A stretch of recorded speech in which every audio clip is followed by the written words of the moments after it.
Notre Père qui es aux cieux, que ton nom soit sanctifié, que ton règne vienne, que ta volonté soit faite sur la terre comme au ciel. Donne-nous aujourd'hui notre pain quotidien. Pardonne-nous nos fautes comme nous les pardonnons à ceux qui nous ont offensés. Ne nous laisse pas tomber dans la tentation, mais délivre-nous du mal, car c'est à toi qu'appartiennent le règne, la puissance et la gloire au siècle des siècles. Seigneur, merci. Seigneur, merci. Seigneur, merci. Non pas moi, Seigneur, mais toi. Non pas moi, Seigneur, mais toi. Toi et toi seul. Gloire à Dieu au plus haut des cieux et paix sur la terre parmi les hommes en tout lieu. Gloire à Dieu au plus haut des cieux et paix sur la terre parmi les hommes en tout lieu. Amen.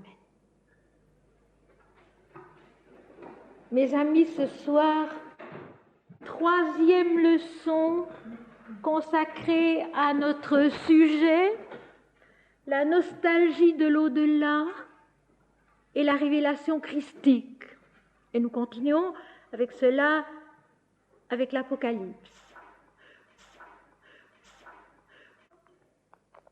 Il y a bien sûr des personnes qui sont parmi nous depuis ce semestre seulement et qui n'ont pas encore l'habitude, bien sûr, de ce cours qui a maintenant 15 ans et qui est dans sa 16e année, qui sont un peu surprises par certaines des choses que j'affirme depuis maintenant tant d'années qu'elles nous paraissent très naturelles.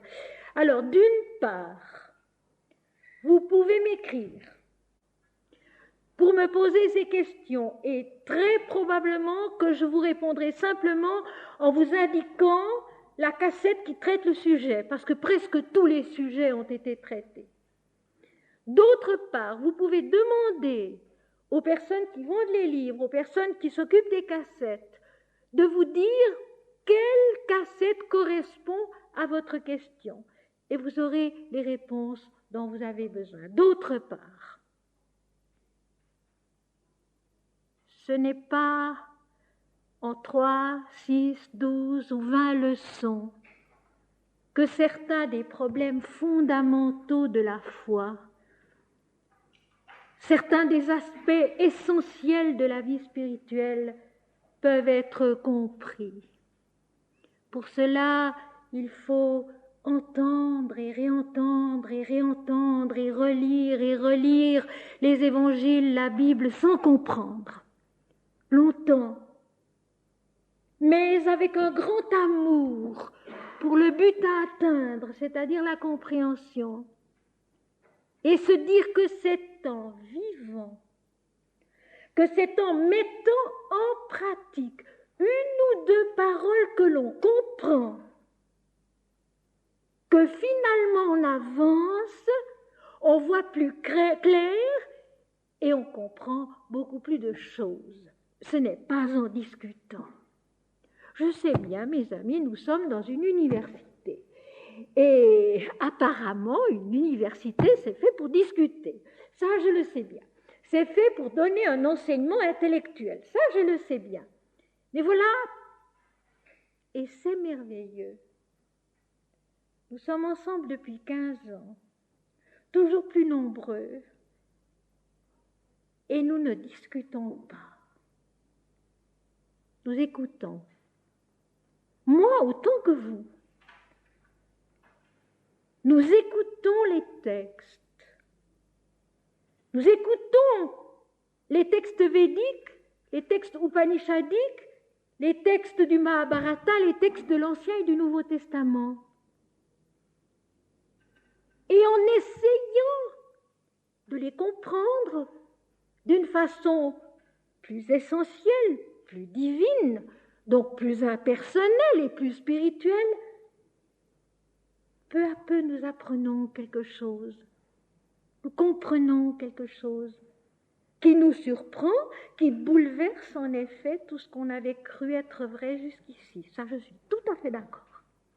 Qui bouleverse totalement ce que nous avions cru vrai jusqu'ici. Je suis tout à fait d'accord, j'ai passé par là. Et moi, j'ai passé par là toute seule dans ma chambre, en me disant, est-ce juste, est-ce vrai? Et puis il se trouve que ceux qui m'écoutent s'enchantent de découvrir une autre façon de lire la Bible, une autre façon de la comprendre, une autre façon de l'aimer, une autre façon de la mettre en pratique. Et pour terminer ce petit laïus, je vous dirai une chose qui vous fera plaisir. Je viens de recevoir une lettre d'un pasteur d'une paroisse du canton de Vaud qui me demande de venir parler un soir dans son église, dans sa paroisse, d'une lecture spirituelle de la Bible.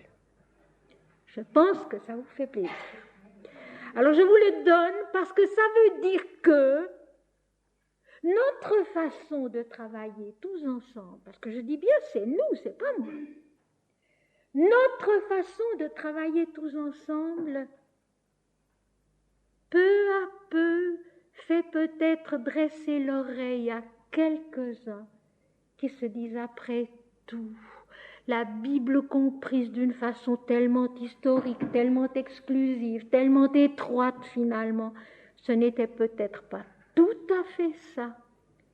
S'il y a autre chose qui est plus grand, plus vaste, plus beau, plus vrai, plus heureux, tant mieux. Et ce soir, nous allons lire ensemble le 5e chapitre de l'Apocalypse, qui est une splendeur, avec lequel j'ai vécu depuis mon retour de Paris tant bien que mal, parce que j'avais 1000 autres choses à faire. Mais j'ai vécu avec ça, qui s'est réenfanté en moi d'une façon plus haute, plus belle, plus vaste encore que ce que j'avais pu comprendre ou cru comprendre jusqu'ici. Mais avant,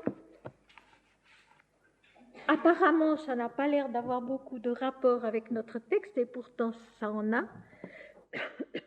J'aimerais vous lire encore un passage du grand poème consacré à la fin du Voilier rouge dans les vitraux du Saint-Portique, à la mer, aux bateliers, aux grèves, aux matelots, aux femmes. Et puis, je veux quand même vous le dire, j'ai apporté mon testament grec ce soir. Ce cher testament grec qui me rend tellement de service parce qu'il appartenait à mon beau-père, le pasteur Lanton. Mais c'est le testament dans lequel je rectifie à l'occasion les traductions françaises, très honnêtes, très braves, mais qui contiennent des fautes. Et c'est intéressant de voir que ce sont toujours des fautes commises par ignorance mystique. Le traducteur a bien compris, il n'a surtout pas voulu trahir le texte, mais il ne pouvait pas comprendre ce qui par Jésus était dit de tout en haut, de sa vision de l'unité qu'il avait lui aussi, et qui donc doit rendre cette vision de l'unité qui n'est jamais évidente pour notre mental dualiste par définition. Voilà pourquoi, ici, à l'université populaire, au lieu de discuter,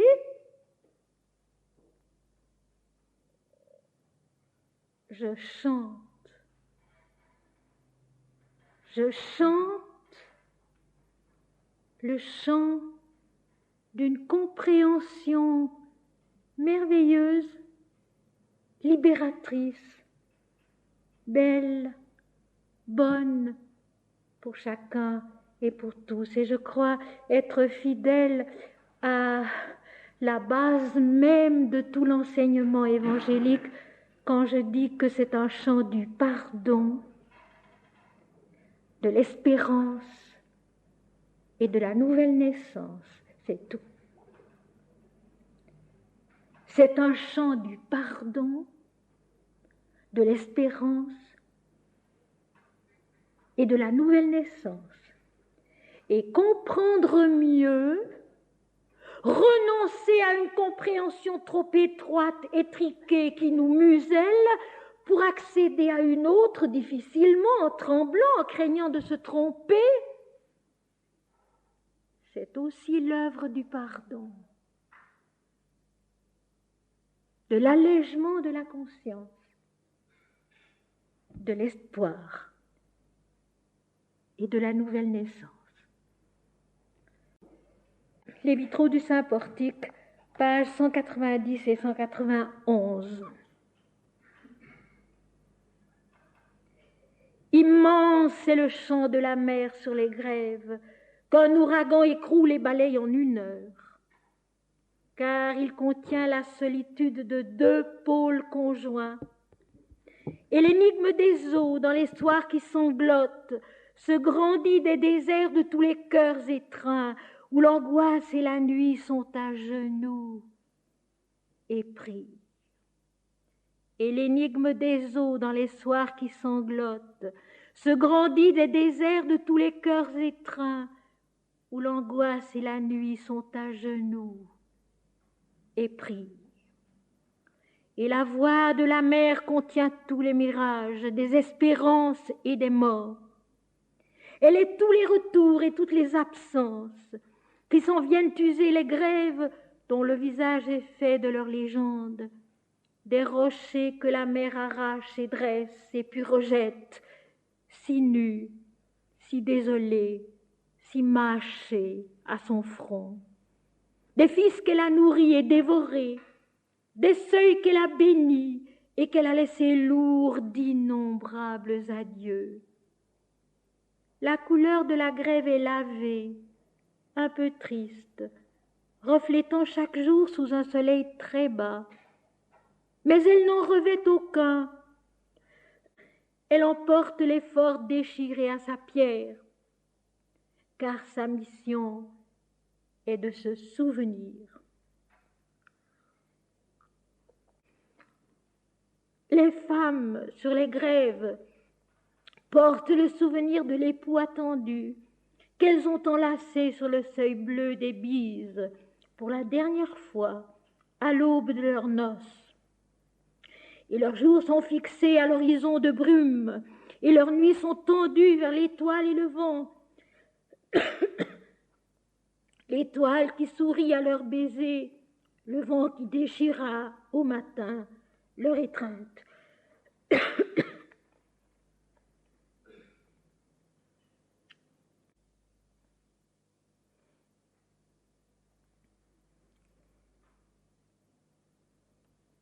Les enfants sur les grèves, s'essayant au jeu des marins, se souviennent du père, avec son veston noir à boutons d'or.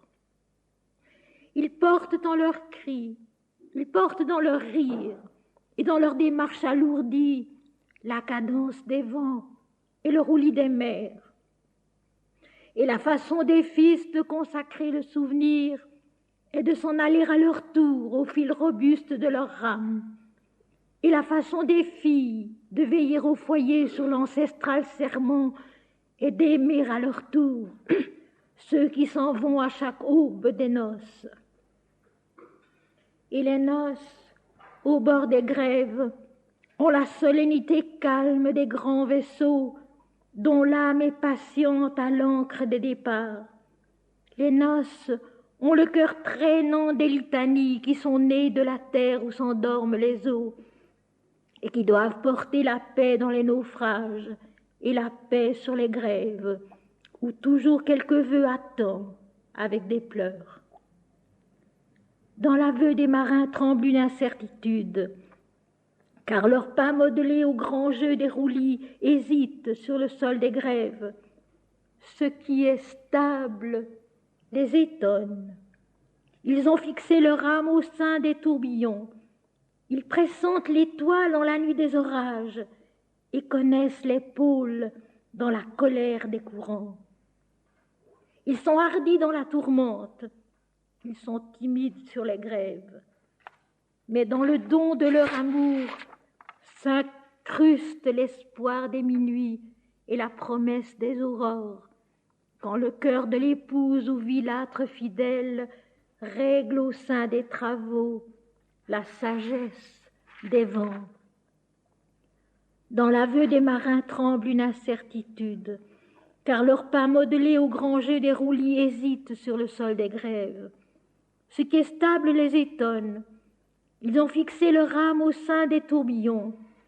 Ils pressentent l'étoile en la nuit des orages et connaissent les pôles dans la colère des courants.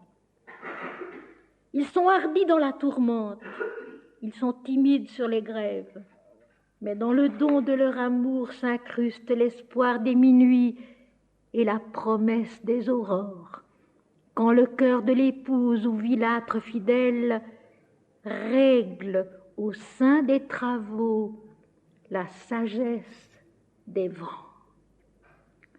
Et nous allons nous aussi trouver ce cœur fidèle d'amour qui règle au sein des travaux la sagesse des vents avec le 5e chapitre de l'Apocalypse.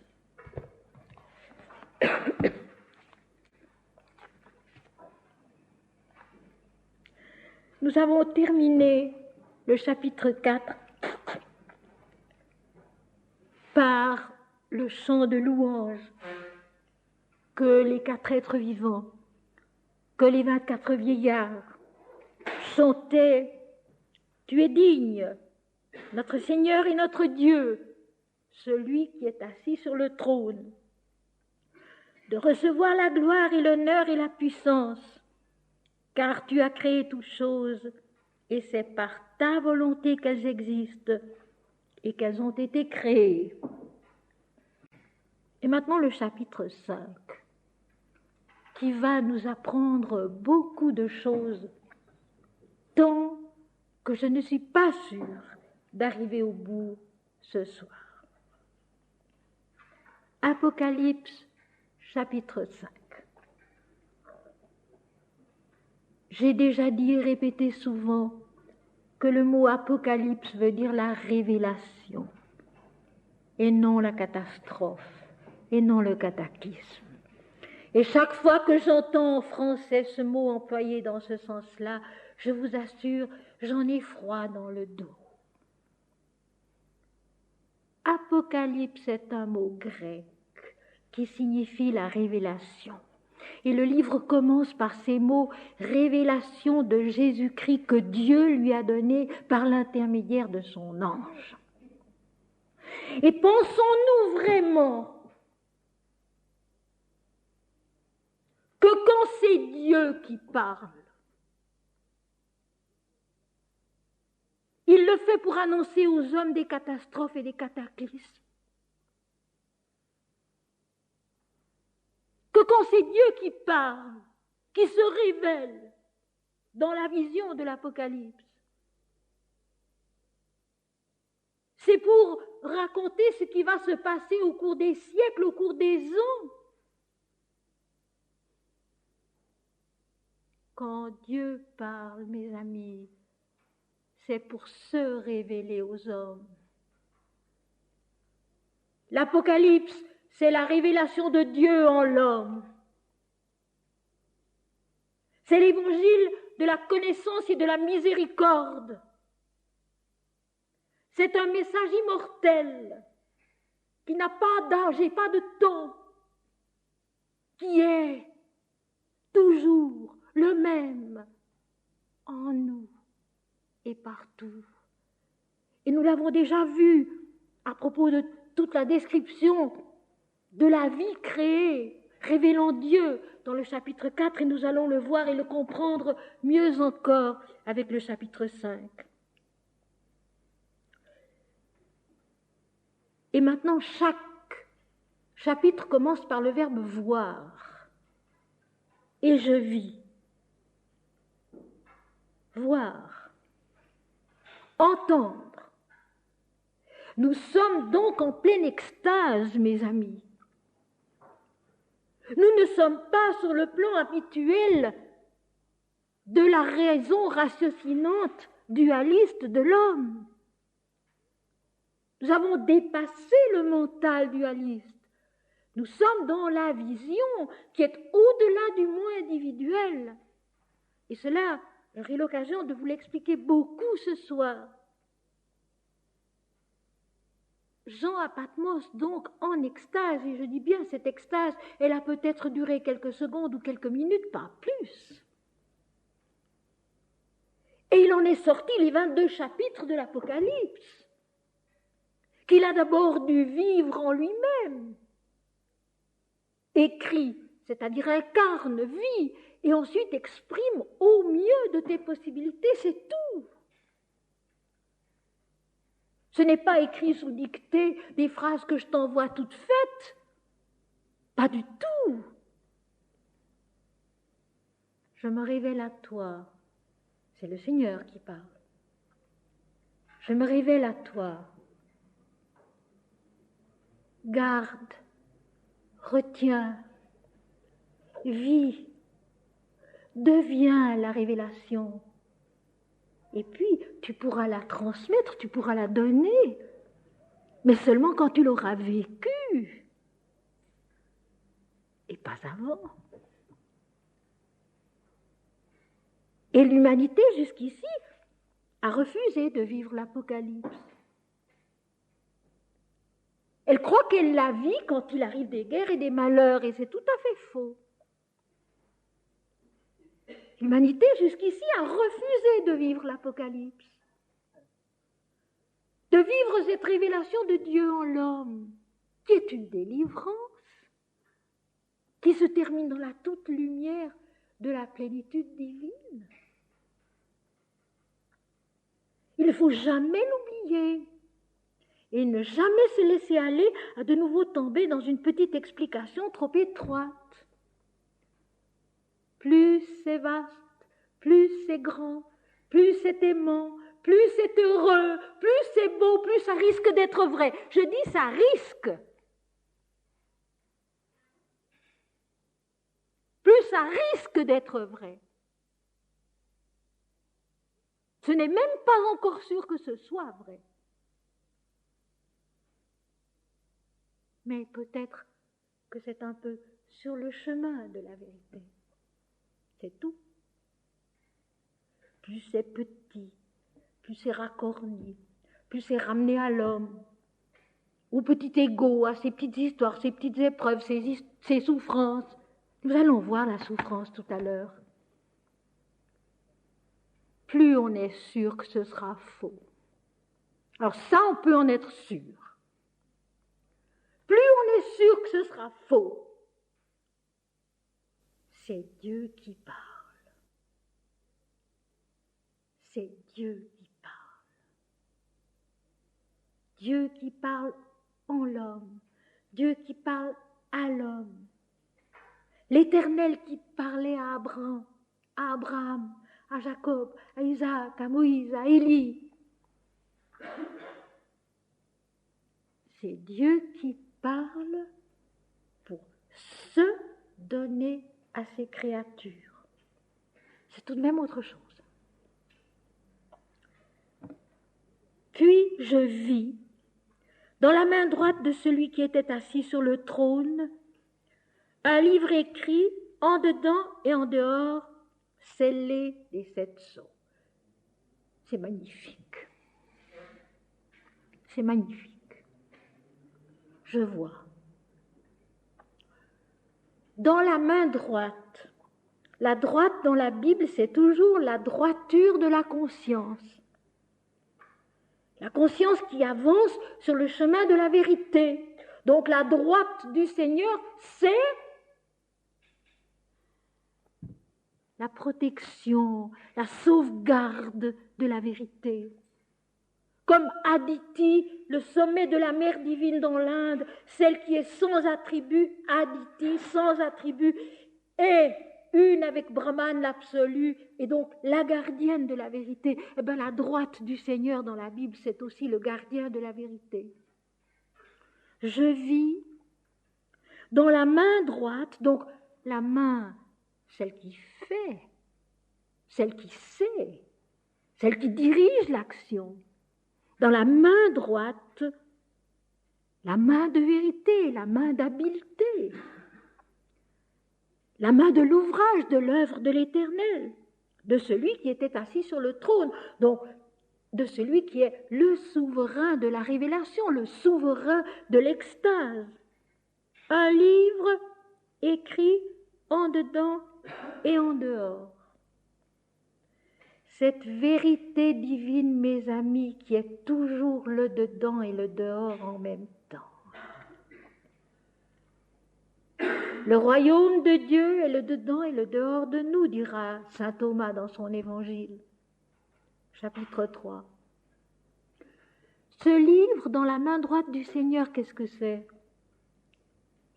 C'est la connaissance divine de la vie.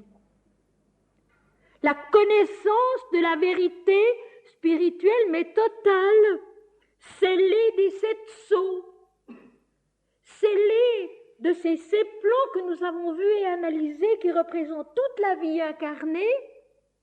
Chacun de ces plans contient le mystère de la vérité, mais ce mystère, il est scellé.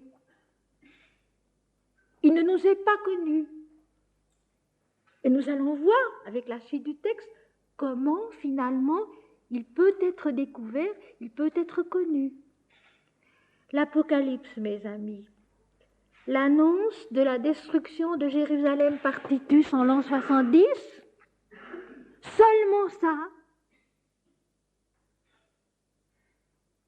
voilà ce qu'on en a fait. Voilà ce qu'on en a fait avec le mental, avec les discussions dualistes. C'est bien autre chose.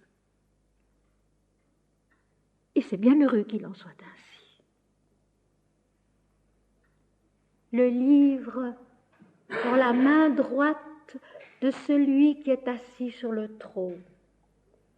La connaissance de la vérité tenue, sauvegardée jusque dans l'action, la main, par le souverain de la révélation, qui est en même temps le souverain de la vie. Le livre scellé des 7 sceaux, encore une fois la révélation des 7 plans de la conscience et de la vie, dont chaque plan contient le mystère encore scellé de la révélation de Dieu. Le corps porte en soi le mystère scellé de la révélation de Dieu. La vie sur la terre porte en soi le mystère scellé de la révélation de Dieu. L'intelligence dualiste mentale porte en soi, contient en soi le mystère scellé de la révélation de Dieu. L'intuition porte en soi le mystère scellé de la révélation de Dieu. Le cœur porte en soi le mystère scellé de la révélation de Dieu. L'âme porte en soi le mystère scellé de la révélation de Dieu. L'esprit porte en soi le mystère scellé de la révélation de Dieu. Et parce que l'esprit est l'esprit, en lui, tous les plans sont révélés à eux-mêmes et en même temps à la vérité divine par la grâce de la lumière de l'esprit. Il faut nous rappeler ceci maintenant tout au long de l'explication. La connaissance divine de la vérité, elle est contenue dans la main du souverain de la vision, qui est en même temps le créateur et le souverain de la vie. Et il ne lui est pas donné de nom. Celui qui. Il est important de remarquer qu'il ne lui est pas donné de nom. Et que le nom de Jésus-Christ n'est jamais prononcé.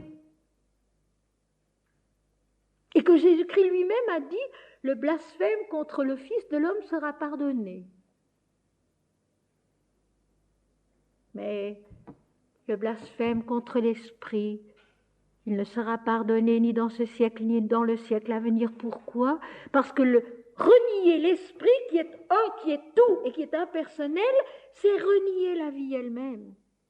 C'est renier Dieu, c'est renier la vérité, c'est renier le livre scellé des 7 sceaux et qui est dans la droite de celui qui était assis sur le trône, le souverain de la vision et de la vie.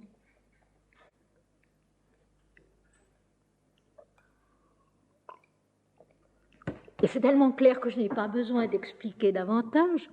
Au verset 2, « Et je vis encore. Je vois,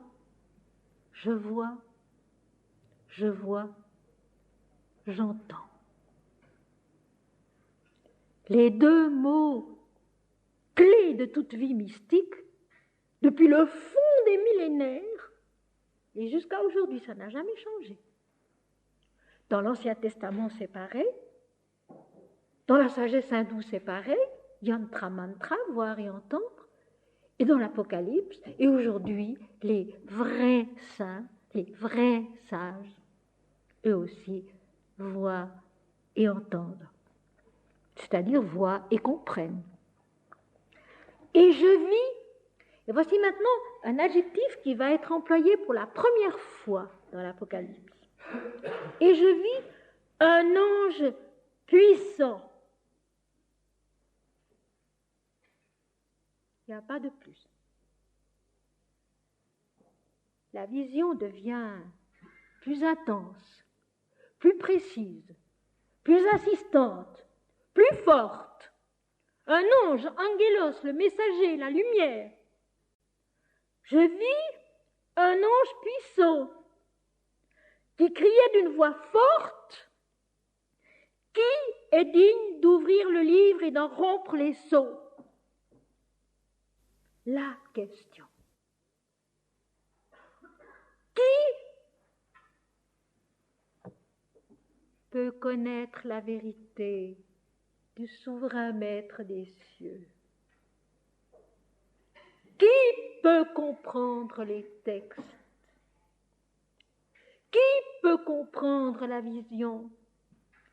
Qui peut comprendre et voir la vie telle qu'elle est, dans l'invisible et dans le visible? Un ange puissant qui criait d'une voix forte. L'extase, le samadhi comme on dit dans l'Inde, est arrivé ici à un moment crucial, où après tout ce qui s'est passé, dans l'explication des 7 plans de la conscience et de la vie, des 7 lettres aux 7 églises, la vision du trône de Dieu qui a redonné une sorte de compréhension du cosmos, de la création avec son souverain Dieu. Maintenant, la question. Qui peut connaître? Qui est digne? C'est-à-dire capable d'ouvrir, de voir et de comprendre sans déformer. Et si je voudrais rappeler le matin de Pâques, parce que la grande leçon du matin de Pâques qu'on a tellement volontiers oubliée, tellement volontiers dans le christianisme. Au matin de Pâques, lorsqu'enfin, après avoir imploré, cherché, interrogé le jardinier, Marie de Magdala reconnaît Jésus qui est ressuscité, et qu'elle dit Rabouni, et qu'elle s'élance, il l'arrête. Et il lui dit, ne me touche pas. Autrement dit, l'intelligence physique et mentale ne doivent pas toucher à la révélation, parce qu'elle la fausse. Et c'est ce qui s'est passé. Ne me touche pas. Et il ajoute, car je ne suis pas encore monté vers mon Dieu et votre Dieu et vers mon Père et votre Père. C'est-à-dire, n'y touche pas, ne me touche pas. Laisse-moi d'abord monter en vous vers toute la vérité alors vous me connaîtrez, alors vous pourrez me toucher et me voir, mais pas maintenant. Et cet avertissement du Christ au matin de Pâques, au matin de sa résurrection, a été totalement oublié. On a expliqué les textes comme on a voulu sur le plan strictement humain, pas dans les premiers temps. Les pères de l'Église, les anciens, les premiers siècles, voyaient quand même les choses d'une façon plus spirituelle. Et encore, les tableaux des primitifs, les artistes du Moyen-Âge, mais peu à peu. Selon une évolution inévitable, tout peu à peu, c'est ramené à l'homme, au moi individuel. Et nous allons voir tout à l'heure comment il faut le comprendre, ce moi individuel. Et ce qu'il faut en faire. Parce qu'il ne faut pas le rejeter avec mépris, il faut en faire quelque chose. Et ce qu'il y a de merveilleux, c'est que, justement, dans la Bible, dans l'Apocalypse, on voit ce qu'on peut faire avec le moi individuel. Donc, l'extase atteint maintenant une espèce de paroxysme, de puissance intérieure. Je vis un ange, donc une lumière de l'âme, de l'esprit puissant, qui criait d'une voix forte, qui posait la question essentielle, fondamentale: qui est digne d'ouvrir le livre et d'en rompre les sceaux? Qui est digne de connaître la vérité divine? Et alors c'est merveilleux.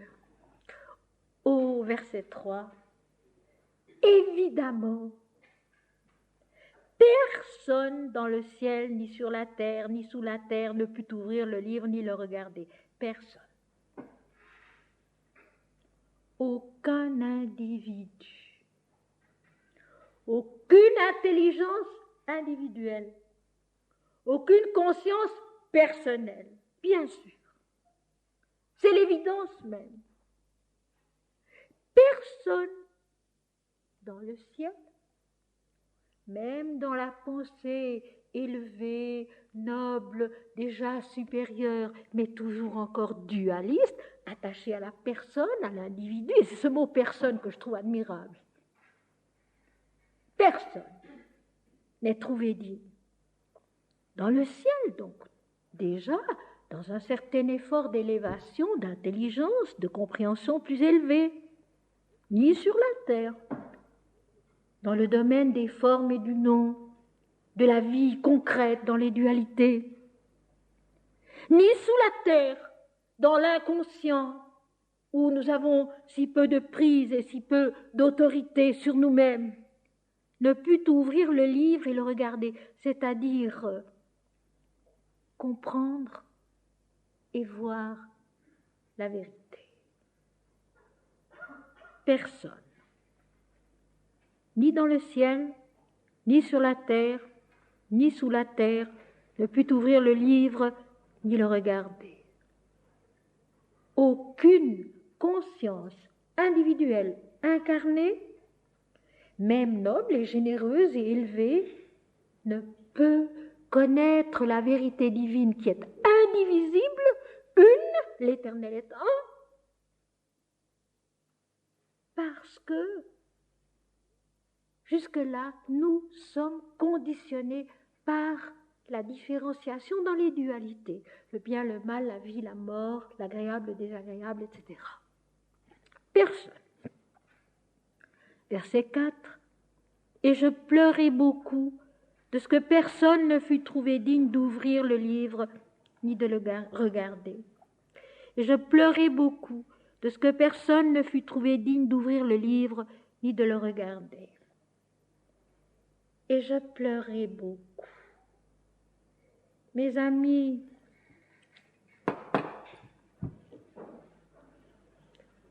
c'est ça la souffrance du monde. Ça, seulement ça. Cette impuissance à voir ce qui est vrai. Cette impuissance à voir ce qui est vrai lorsqu'on est conditionné par le mental dualiste par l'analyse intellectuelle, par la vie dans le nom et la forme, toujours avec ses opposés. C'est ça la souffrance du monde. Il n'y en a pas d'autre. Nous nous débattons dans cette relativité, dans ces opposés, avec cette impuissance à voir la vérité divine, de connaître ce que contient le livre qui est écrit au-dedans et au-dehors. Et vous vous souvenez certainement que les tables de la loi étaient écrites du doigt de Dieu de l'un et l'autre côté aussi, vous vous rappelez? Les tables de la loi dans l'Exode, dans le livre de l'Exode, lorsque Moïse monte sur le Sinaï, les tables de la loi qui sont écrites du doigt de Dieu de l'un et l'autre côté. Ces tables de la loi, ce livre scellé des sceaux, qu'est-ce que c'est? C'est nous-mêmes. C'est l'homme. C'est l'univers. C'est l'humanité. C'est nous les tables de la loi. C'est nous le livre scellé des 7 sceaux. Et ces plans de la conscience et de la vie qui contiennent la vérité divine mais qui ne peuvent pas l'ouvrir, qui ne peuvent pas la voir, qui ne peuvent pas la regarder. Et c'est ça notre souffrance aussi. Parce que dès le jour où nous avons déjà premièrement compris que tout est un et tout est Dieu, et que c'est faux d'établir des distinctions et des divisions, le jour où on commence à le vivre, le jour où on le vit si bien que notre propre petite personne personnelle n'a plus aucune importance,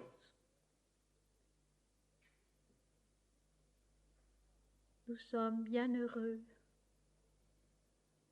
et nous sommes devenus le livre ouvert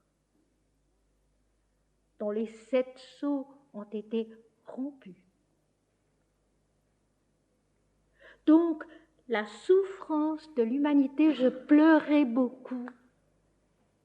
La souffrance de l'homme et de l'humanité, cette impuissance à voir la vérité. Et je vais dire ceci, plus on discute, moins on la voit. Plus on discute, moins on la voit. Il faut écouter. Il faut essayer de vivre. Un seul mot du Christ. Dieu est esprit, et il veut être adoré en esprit et en vérité.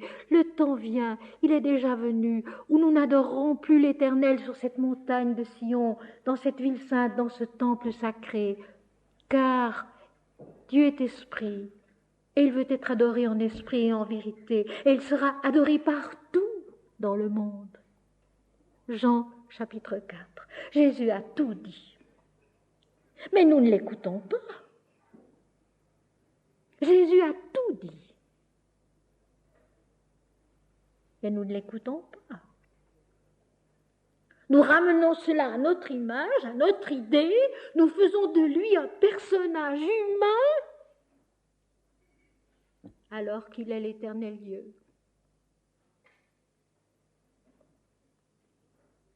Et nous allons voir tout à l'heure comment il faut mieux comprendre le Christ et notamment le terme de l'agneau qui va venir. Je pleurais beaucoup de ce que personne ne fut trouvé digne d'ouvrir le livre ni de le regarder. Retenons ceci simplement. Ce n'est pas l'individu en tant que tel qui peut connaître la vérité de Dieu. Ce n'est pas l'individu en tant que tel qui peut connaître la vérité de Dieu. Il faut d'abord qu'il soit mort à lui-même. Et ça, Jésus l'a dit aussi. Que celui qui veut me suivre renonce à lui-même.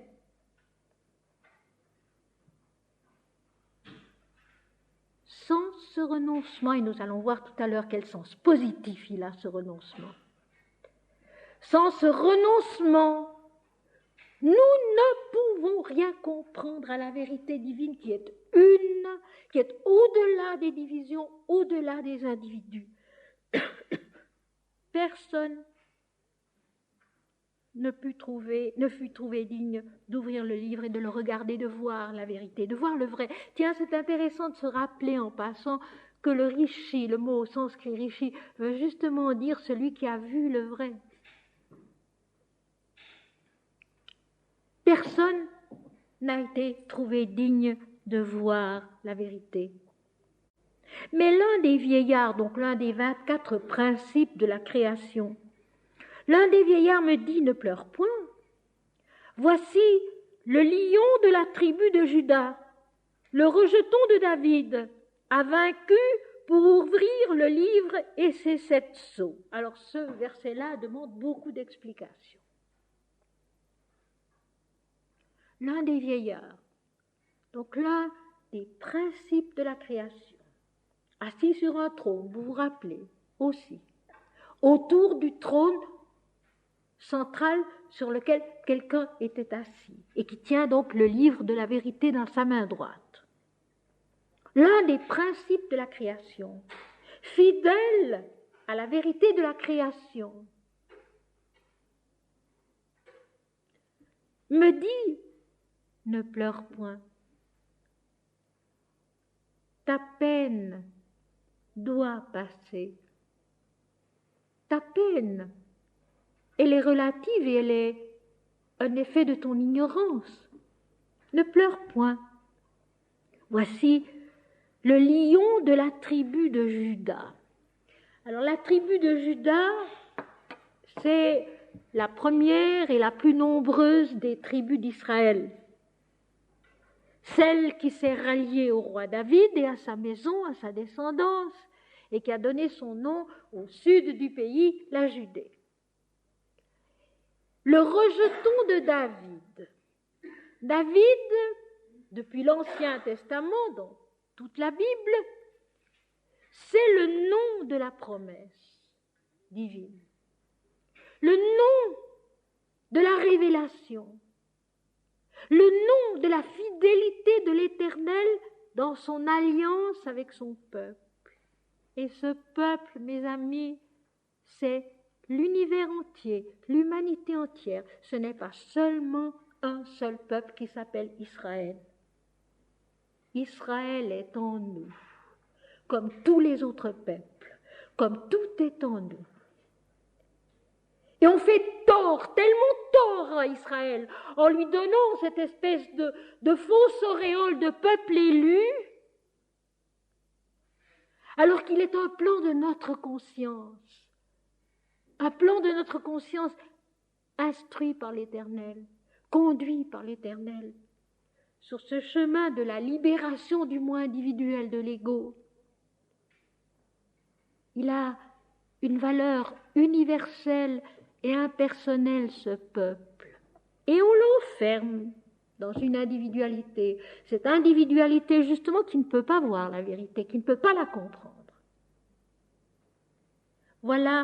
Voici le lion de la tribu de Juda, donc l'héritier, le roi. Le lion, c'est le roi, l'héritier, le souverain, le rejeton de David, le rejeton de la promesse. Et ce rejeton de David, il a d'autant plus un sens spirituel que c'est Joseph qui est descendant de David et non pas Marie. Et que Marie a conçu le Christ de l'Esprit Saint.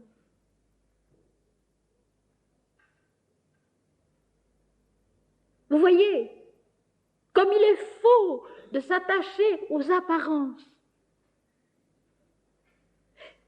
Cette clé de David dont il est question dans la 6e lettre de l'Apocalypse, ce nom du roi David qui revient constamment. Le roi David, qu'est-ce que c'était?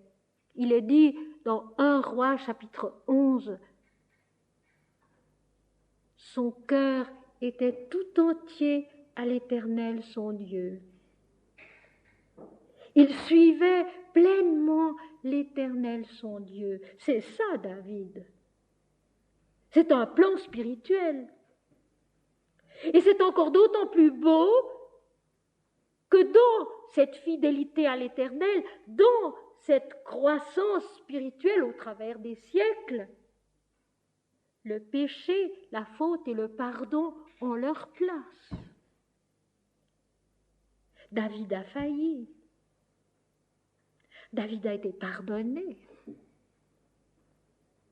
Le verbe est dans le texte. 2 Samuel chapitres 11 et 12. David a failli. David perdra le fils qu'il a donné à Bathsheba, mais il est pardonné. Donc, cette promesse de l'Éternel, cette fidélité de l'Éternel, elle passe par la faute et le pardon. Il reste malgré tout celui dont le nom chante la fidélité de l'Éternel, son alliance avec sa création, avec le peuple des hommes, pour qu'un jour tous les hommes sachent l'Éternel et l'homme sont un. C'est ça la délivrance. C'est ça la paix sur la terre comme au ciel. C'est l'unité de toutes choses, dans l'amour divin et dans la lumière de l'esprit. Ne pleure point, que ta peine passe.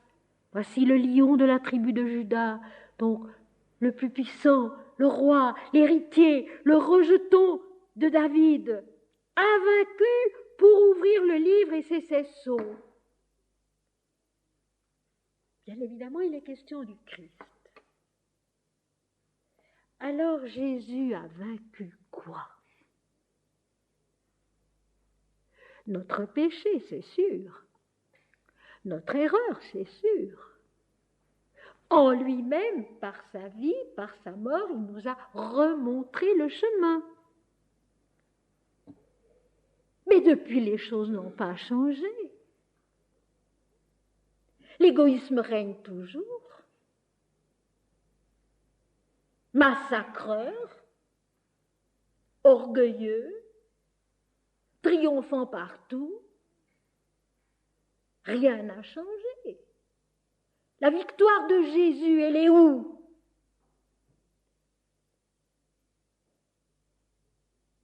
La victoire de Jésus, elle est d'abord en lui-même, pour que nous puissions la vivre à notre tour. C'est tout. C'est tout. Mais nous aussi, nous devons vouloir la vivre, cette victoire.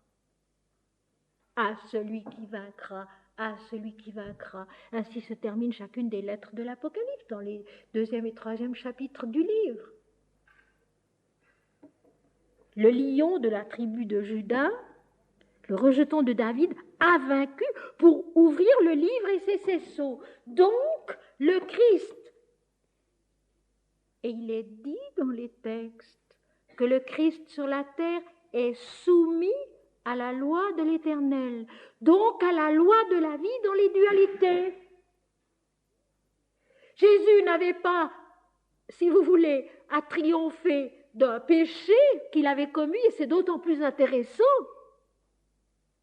mais il avait à triompher justement de cette illusion dans les dualités, de cet attachement à la personne individuelle, pour nous en montrer le chemin plus que cela, pour en ouvrir le chemin au-dedans de l'homme, au-dedans de l'humanité. Il n'est pas le seul à l'avoir fait.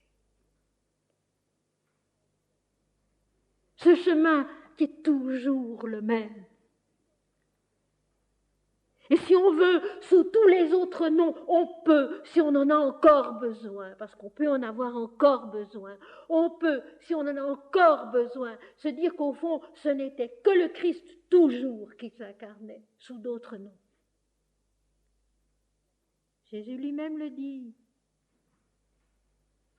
Père, tu m'as aimé avant la fondation du monde. Il était avant la création. Il est pendant la création. Il est au-delà de la création. En vérité, je vous le dis, avant qu'Abraham fût, je suis. Jean 8, 58. Il parlait aux pharisiens, là, Jésus.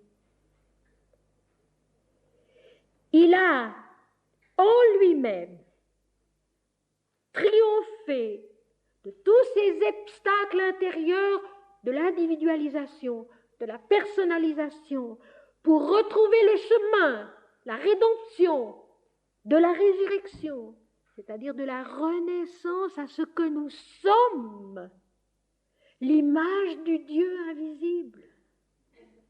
L'apôtre Paul l'a bien compris, puisqu'il écrit dans son épître aux Colossiens, chapitre 1, verset 14 et suivant, il est l'image du Dieu invisible, celui par qui, pour qui, en qui, toutes choses ont été créées et subsistent. Il est le Créateur. Il est aussi la rédemption. Il est le chemin du retour, la descente et le retour, la descente dans la forme et les dualités, le retour à la splendeur de l'unité. Il a vaincu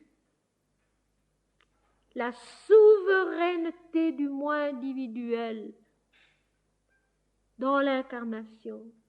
Et la passion, et vendredi saint, mes amis, ce n'est pas autre chose que ceci, le triomphe de l'esprit dans l'incarnation. Et Jésus n'a pas abordé et vécu sa passion en victime, mais en maître. C'est lui qui l'a voulu, c'est lui qui l'a accompli pour nous montrer le chemin, et il le dit lui-même. Et si cela vous intéresse, j'ai traité toute la passion il y a quelques années, les cassettes sont là, vous pouvez les demander. Il a vaincu le fait de la dualité, le fait de l'individualité, le fait de la personnalité. Pour nous montrer le chemin, la rédemption, du retour à l'unité. Et la suite du texte va nous l'expliquer encore mieux. Il a vaincu pour ouvrir le livre des ses 7 sceaux. Donc, pour naître ici-bas, dans l'incarnation, à la connaissance de Dieu, et ouvrir les 7 sceaux des 7 plans de la conscience et de la vie, les 7 mystères des 7 esprits de Dieu incarnés en l'homme et dans le monde. Et ce n'est pas quelque chose de nouveau qu'il a fait, il a simplement tracé le chemin, vécu le chemin pour donner aux hommes la possibilité de le vivre à leur tour.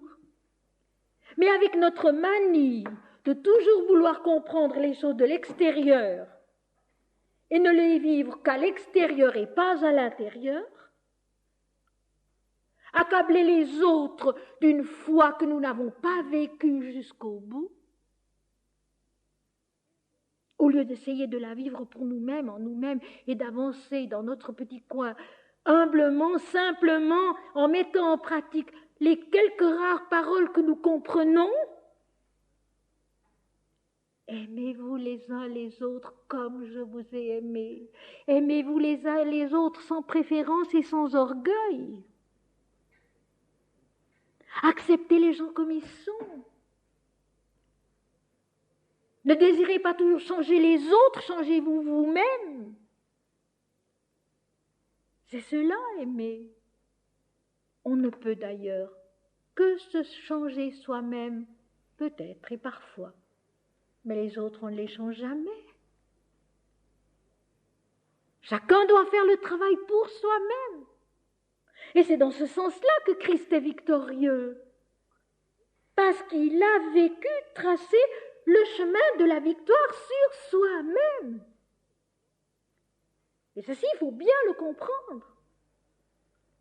Ce n'est pas les autres qu'il faut aller convertir et évangéliser et amener à toute force à une certaine façon de croire. C'est soi-même. C'est soi-même. Aller jusqu'au bout de l'amour, jusqu'au bout de la foi, jusqu'au bout de la confiance. Et je répète une fois de plus cette phrase à laquelle je tiens beaucoup et qui se trouve dans mon voilier rouge, que j'ai écrit pendant la dernière guerre, qui était épouvantable. Les jeunes parmi vous ne l'ont pas connue. C'était une guerre atroce. Et pendant ce temps-là, déjà, je priais, je cherchais intérieurement une issue au drame. Et j'ai écrit ceci. La foi, c'est de tenir entre ses bras le corps mort de l'univers entier et de croire en la vie. Eh bien, c'est aussi ce que le Christ a fait. Il a vécu le chemin que chacun peut vivre, mais que chacun doit vivre au-dedans de soi-même. Nous n'avons pas à l'imposer aux autres. Tout au plus, pouvons-nous essayer de leur donner envie de le faire. C'est tout ce que nous pouvons faire, tout au plus. Essayer de leur donner envie de le faire. Mais nous devons le vivre pour nous-mêmes. Et chaque homme doit le vivre pour soi-même, et c'est ça la victoire de Jésus. Le lion de la tribu de Juda, le rejeton de David de la promesse de l'Éternel, l'alliance de l'Éternel avec l'humanité, l'homme et l'Éternel sont un. Il a vécu le chemin intérieur pour que ce chemin soit tracé dans la conscience et dans la vie de l'homme et que chacun puisse le suivre à son tour dans la mesure de ses moyens. Parce que pour chacun, ce chemin est différent. Swami Vivekananda disait, il y a autant de yoga qu'il y a d'hommes. Et moi je dis, il y a autant de religions qu'il y a d'hommes. Il y a autant de façons d'aimer le Christ et de le suivre qu'il y a d'hommes. Il n'y en a pas une seule. Et ce qui est faux, c'est de vouloir placer l'unité où elle ne peut pas être. Et je répète, ce qui est faux, c'est de vouloir placer l'unité et l'universalité où elle ne peut pas être dans le monde des dualités et empêcher ainsi notre renaissance, notre résurrection d'eau et d'esprit à l'unité divine de l'Esprit Saint. Et je vis, il voit, qu'il voit, qu'il voit. Il voit et il entend. Il est à genoux, il a les yeux fermés. Il est dans sa grotte, il ne se passe rien extérieurement, personne ne voit rien. Il est là et il voit. Et il voit en lui. Et parce qu'il voit en lui, il voit aussi le Christ de l'intérieur. Et non pas de l'extérieur. Il voit en lui, et par conséquent, il voit aussi le Christ de l'intérieur, qui est un tout autre Christ. Je vis, écoutez bien, parce que c'est tellement beau et c'est tellement précis. Verset 6.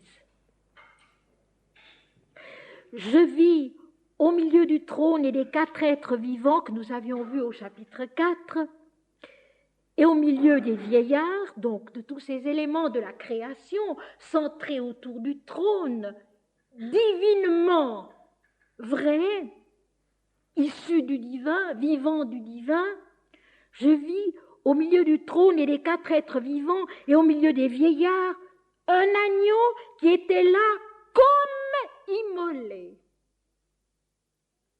Non pas immolé tout court. Il faut apprendre à lire. Qui était là comme immolé, ayant l'apparence d'être immolé. C'est pourquoi j'ai apporté mon testament grec, parce que je veux vous le lire en grec et pas seulement vous le citer comme je fais d'habitude. Kos hos, donc comme, kos hos esphangmenon, comme immolé. Hos. J'ai exprès contrôlé. Ça change tout. Et ça donne à l'immolation une autre valeur, une autre signification, une autre importance. Et je vais vous redire ce que j'ai dit à Paris parce que c'est tellement vrai. Un grand musicien, un grand interprète, qu'il soit pianiste, qu'il soit violoniste ou violoncelliste, ou chanteur, ou organiste, ou chef d'orchestre, vous dira toujours ceci. Dans une partition musicale, tout est important. Chaque note, chaque croche, chaque double croche, chaque soupir, chaque demi-soupir, chaque silence, chaque point d'orgue, chaque accord, chaque note dans l'accord, tout est important. On ne peut pas traiter certaines notes, certains passages à la légère, comme s'ils n'avaient pas grande signification. Tout est important.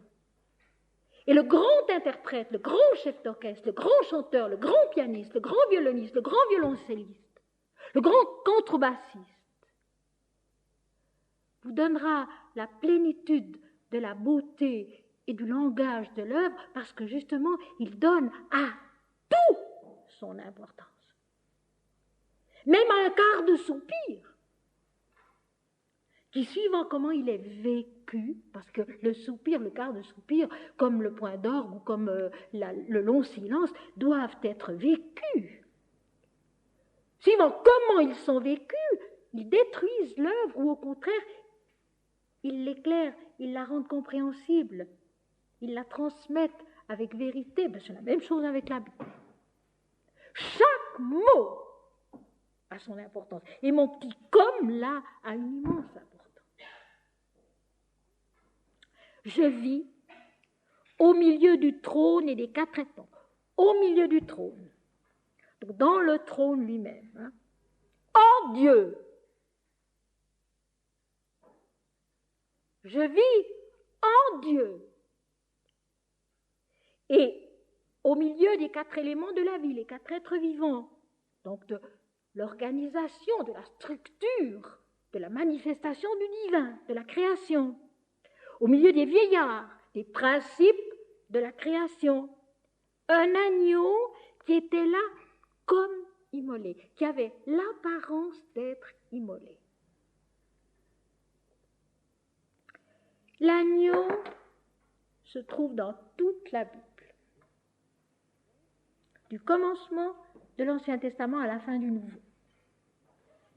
L'agneau, d'abord mes amis, un agneau, c'est un don de vie et non de mort. Un agneau, c'est un don de vie et non de mort. Un agneau, c'est une promesse de croissance et non de mort.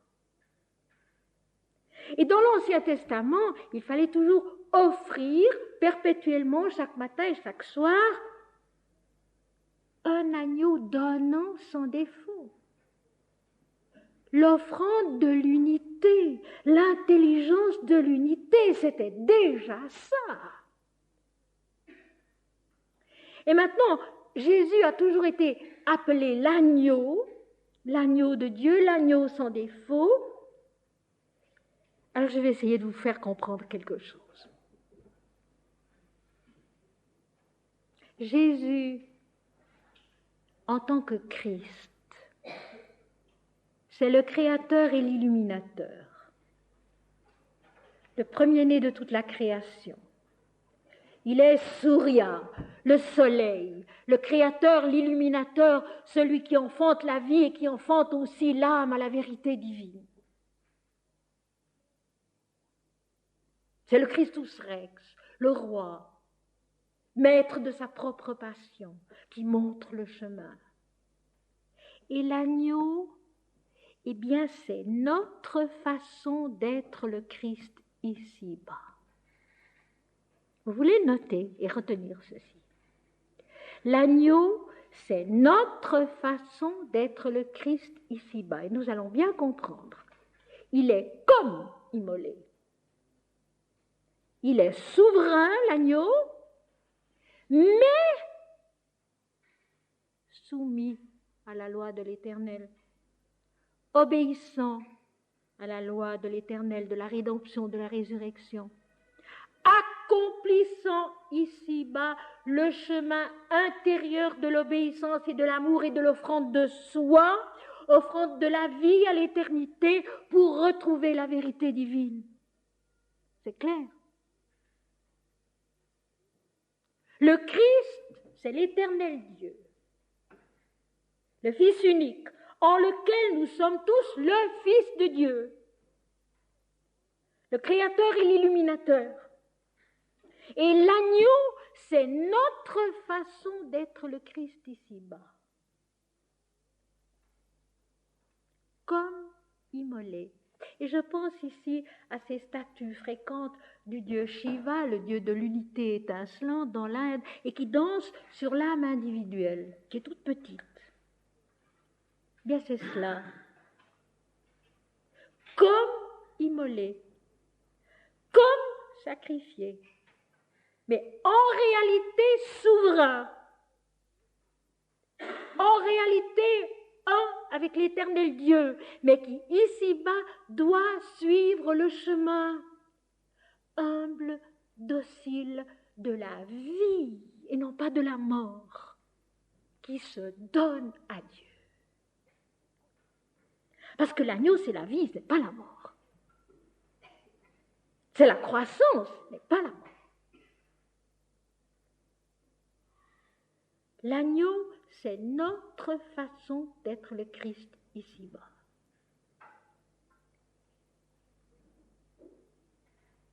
L'agneau sans défaut, qui grandit, qui se donne, qui s'offre, qui est soumis, qui obéit et qui suit le chemin qui le conduit à la connaissance de la vérité, puisque c'est lui qui sera digne d'ouvrir le livre et de rompre les 7 sceaux.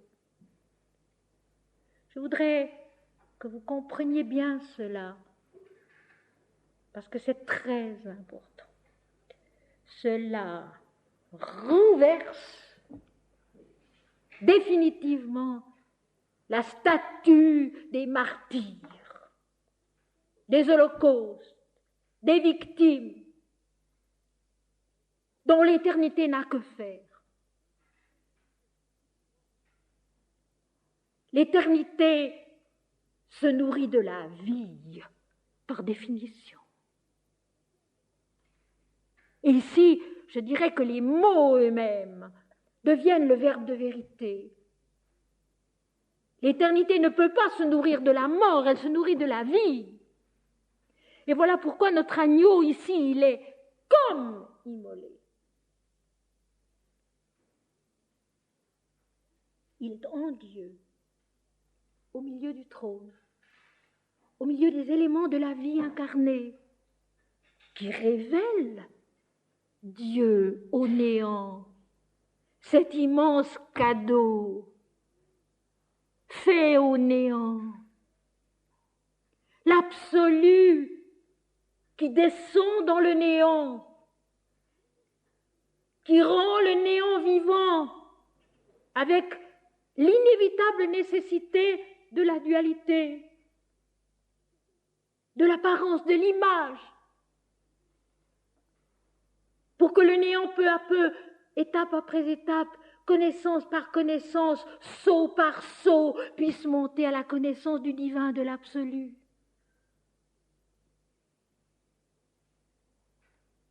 Je vis, et n'oublions pas que c'est une extase, hein. Dans une extase, la vision est Elle est substance de vérité, de vie, de lumière. C'est pas du tout comme cette salle avec ce qui la remplit. La conscience qui voit devient ce qu'elle voit. Et Jean à Patmos devient ce qu'il voit. Et c'est pour ça qu'il a pu le rendre après. Autrement, il n'aurait jamais pu transcrire ce qu'il avait vu. La conscience qui voit devient ce qu'elle voit et ce qu'elle comprend. Au milieu du trône et des 4 êtres vivants et au milieu des vieillards, un agneau qui était là comme immolé. Il avait 7 cornes et 7 yeux, qui sont les 7 esprits de Dieu envoyés par toute la terre. C'est bien entendu qu'il n'est pas immolé tout court, mais seulement ayant l'apparence d'être immolé. Il est vivant. Il a 7 cornes, la corne dans laquelle on met l'huile de l'onction, de l'adoration. Et les yeux, les 7 yeux, la vision divine, le regard divin, qui sont les 7 esprits de Dieu sur les 7 plans de la conscience et de la vie. C'est bien entendu qu'il n'est pas mort. Encore la comparaison avec la partition de musique. C'est évident qu'on peut interpréter un morceau de musique de toutes sortes de façons. Et il y a même des façons de massacrer la musique et on n'y voit plus rien du tout. Elle n'est même plus belle. Même si c'est une sonate de Beethoven, vous savez. On a fait ça avec l'Apocalypse. On a massacré une sonate de Mozart ou de Beethoven. Ou une partita de Bach. Parce que c'est aussi bon.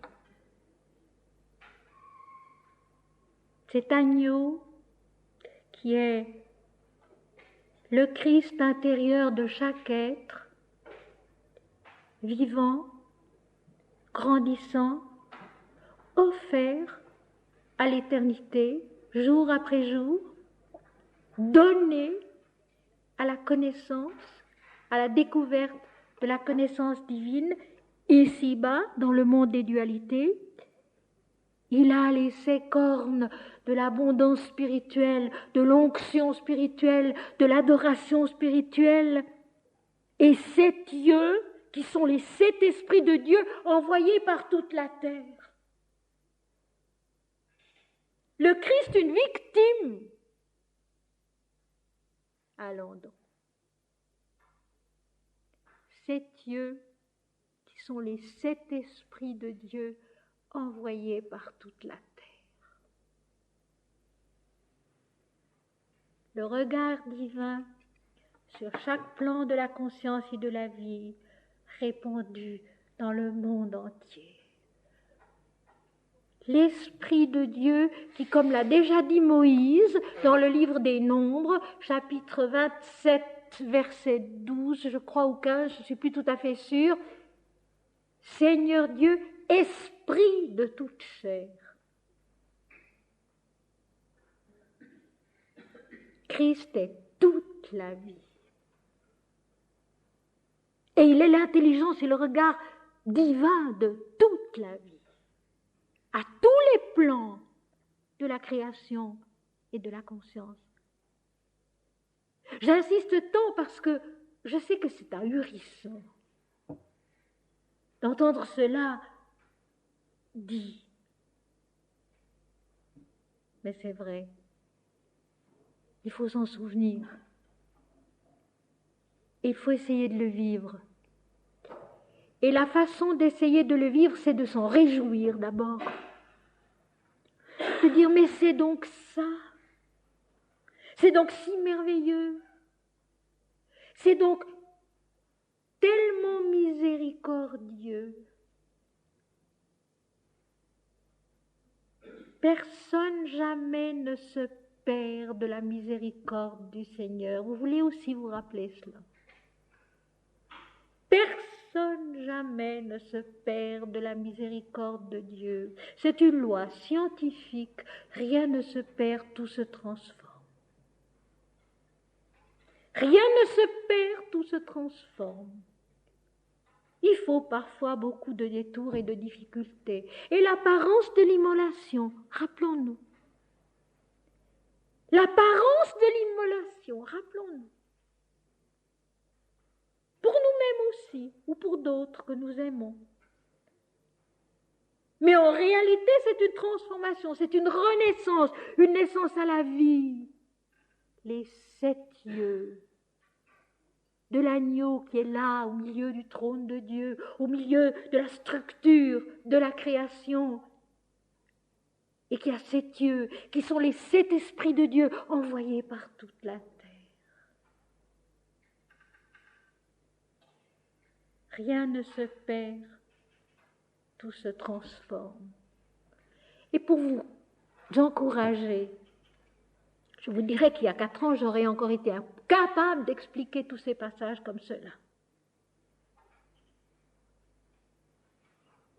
Il faut accepter de grandir, grandir, grandir, grandir. Et on grandit par la maladie. Et on grandit par la souffrance. On grandit par la joie aussi. Mais on grandit plus sûrement encore par la maladie, par le détachement des choses et de soi-même, par la souffrance, par l'épreuve, si on le veut. Et alors ici, je rappelle cette très belle parole d'un hymne védique à Agni, « Adorer la volonté divine pour la croissance. Fais-moi, Seigneur, grandir en toi. Non pas moi, Seigneur, mais toi, toi et toi seul. Non pas moi, Seigneur, mais toi, toi et toi seul. Aide-moi à grandir en toi, comme tu voudras. Parce que moi, je ne sais pas. Toi, tu es la main droite qui tient le livre. Pas moi. Toi, tu es la main droite qui tient le livre, scellé des 7 sceaux. Pas moi. Alors je vais terminer par ceci ce soir, le verset 7, mais je répète quand même, il avait 7 cornes et 7 yeux, qui sont les 7 esprits de Dieu envoyés par toute la terre, donc il est bien vivant. Il vient toujours à nous. Cela aussi, il faut s'en rappeler.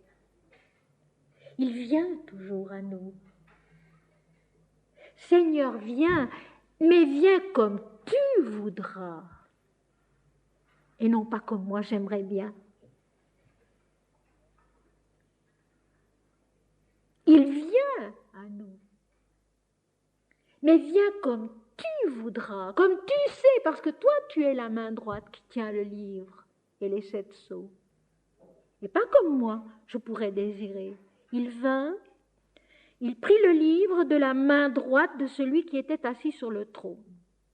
Et la vision se termine là. Il vint, il prit le livre de la main droite de celui qui était assis sur le trône. C'est donc le commencement de la révélation de la connaissance de Dieu, pas plus. Il faudra encore 17 chapitres. On croit toujours que c'est fini, on croit toujours que c'est définitif, c'est pas vrai. Il vient, il prend le livre de la main droite de celui qui est assis sur le trône, le livre de la connaissance divine, scellé des 7 sceaux, de celui qui était assis sur le trône, du souverain maître des cieux et de la terre. C'est tout. Et ce n'est que le commencement. Il faudra encore 17 chapitres pour arriver à la plénitude de la révélation totale. Et dans la deuxième partie que nous traiterons donc la prochaine fois, juste avant Noël, ce sera parfait, c'est l'attitude indispensable après l'extase.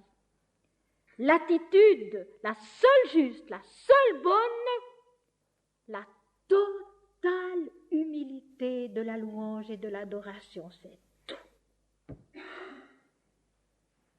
Après cette colossale révélation.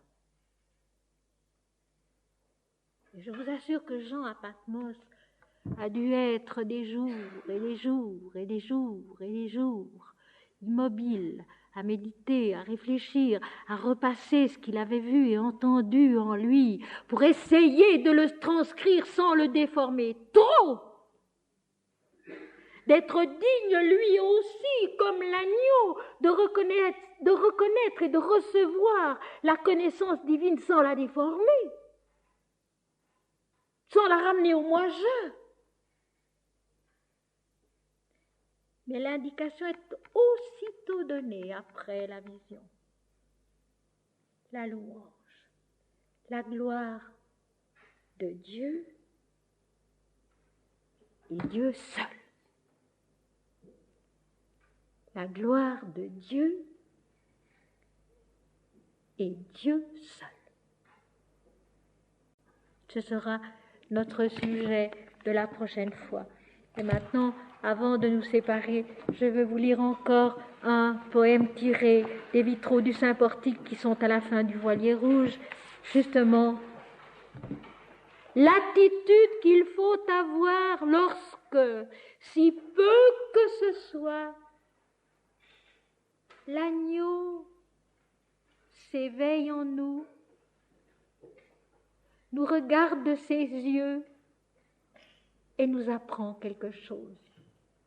Quelque chose de la vérité qui est intérieure d'abord, elle ne deviendra extérieure qu'ensuite, quand elle aura été assimilée, comprise, vécue, revécue 100 fois, 10 000 fois, jusqu'à ce que nous en soyons maîtres et que nous puissions la dépasser. Après ces moments-là, il n'y a qu'une attitude juste. Mon Seigneur et mon Dieu, toi et toi seul, gloire à Dieu au plus haut des cieux et paix sur la terre parmi les hommes en tout lieu. C'est pourquoi j'espère que vous comprenez maintenant pourquoi il est inutile de discuter. Parce que la discussion nous ramène en dessous, bien en dessous de ce que le texte nous apprend, nous montre, nous fait entendre, nous fait comprendre. Et on détruit par la discussion. Jésus disait, celui qui croit en moi. Croire en Jésus, ce n'est pas croire en un certain personnage. C'est croire en Jésus qui est l'éternel Dieu, impersonnel, éternel, non né, infini, et nous ouvrir à cette compréhension, à cette vision intérieure de l'éternel, de l'infini, qui sont un. Au-delà de toutes les contradictions de la vie et de la terre et de nous-mêmes. Au lieu de discuter, de dire mon Seigneur et mon Dieu, se centrer là, dans le trône de la vision des chapitres 4 et 5 de l'Apocalypse. Je n'ai plus qu'une audace et plus qu'un seul tourment. Le porche est devant moi une plage entr'ouverte où meurt la nuit et s'infiltre le jour. Je n'ai plus qu'une audace et plus qu'un seul tourment. Le porche est devant moi une plage entr'ouverte où meurt la nuit et s'infiltre le jour. Un océan de gloire attend. Tiens, je me rappelais plus ce vers que j'avais écrit il y a 40 ans. Et c'est tout à fait la suite de notre chapitre 5. Un océan de gloire attend, des myriades d'anges qui chantent la gloire du Seigneur. Vous verrez ça la prochaine fois. Un océan de gloire attend. Et c'est ta voix qui gronde au Seigneur dans sa voix. Mon œil est maladroit devant l'éclat des cieux, car je sors d'un tombeau sans soleil où je savais à peine aimer ta loi. Quand ton silence aura bu mes paroles, quand ton visage aura comblé ma vision, alors je saurai tout l'amour, je saurai toute l'équité, toute chose aura sa place exacte au cœur de danse où s'esquivent tes âges. Et je saurai les hommes, les pensées, les labeurs, les paresses, les discordes, les joies. Et je saurai avec l'œil de ta gloire que le porche est moi-même, et que tu es l'amant du porche, la lumière dans ses vitraux teintés de jour et d'ombre. Ô Seigneur, dans l'étreinte où ton éternité me berce, je chanterai ton nom, élu de mes désirs. Tu es le bien-aimé, tu es le cœur qui aime, et tu es au-delà de sa dévotion. Tu es cela qui ne se nomme plus en aucun langage humain. Fais-moi trébucher de ce porche, ultime seuil de ton amour, ultime seuil de ta présence en toi. Je n'ai plus qu'une audace et plus qu'un seul tourment. Le porche est devant moi une plage entr'ouverte, où meurt la nuit et s'infiltre le jour. Un océan de gloire attend, et c'est ta voix qui gronde, ô Seigneur, dans sa voix. Mon œil est maladroit devant l'éclat des cieux, car je sors d'un tombeau sans soleil, où je savais à peine aimer ta loi. Quand ton silence aura bu mes paroles, quand ton visage aura comblé ma vision, alors je saurai tout l'amour. Je saurai toute l'équité, et toute chose aura sa place exacte au cœur de danse où s'esquivent tes âges. Et je saurai les hommes, les pensées, les labeurs, les paresses, les discordes, les joies. Et je saurai avec l'œil de ta gloire que le porche est moi-même, et que tu es l'amant du porche, la lumière dans ses vitraux teintés de jours et d'ombres. Ô Seigneur, dans l'étreinte où ton éternité me berce, je chanterai ton nom élu de mes désirs. Tu es le bien-aimé, tu es le cœur qui aime, et tu es au-delà de sa dévotion. Tu es cela qui ne se nomme plus en aucun langage humain. Fais-moi trébucher de ce porche, ultime seuil de ton amour, ultime seuil de ta présence en toi. Voilà, mes amis, ça c'est Dieu.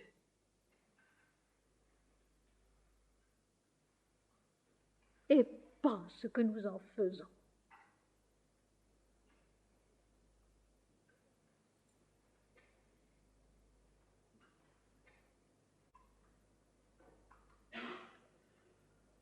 Notre Père qui es aux cieux, que ton nom soit sanctifié, que ton règne vienne, que ta volonté soit faite sur la terre comme au ciel. Donne-nous aujourd'hui notre pain quotidien. Pardonne-nous nos fautes comme nous les pardonnons à ceux qui nous ont offensés. Ne nous laisse pas tomber dans la tentation, mais délivre-nous du mal, car c'est à toi qu'appartiennent le règne, la puissance et la gloire, au siècle des siècles. Seigneur, merci. Seigneur, merci. Seigneur, merci. Non pas moi, Seigneur, mais toi. Non pas moi, Seigneur, mais toi. Toi et toi seul. Gloire à Dieu, au plus haut des cieux, et paix sur la terre, parmi les hommes, en tout lieu.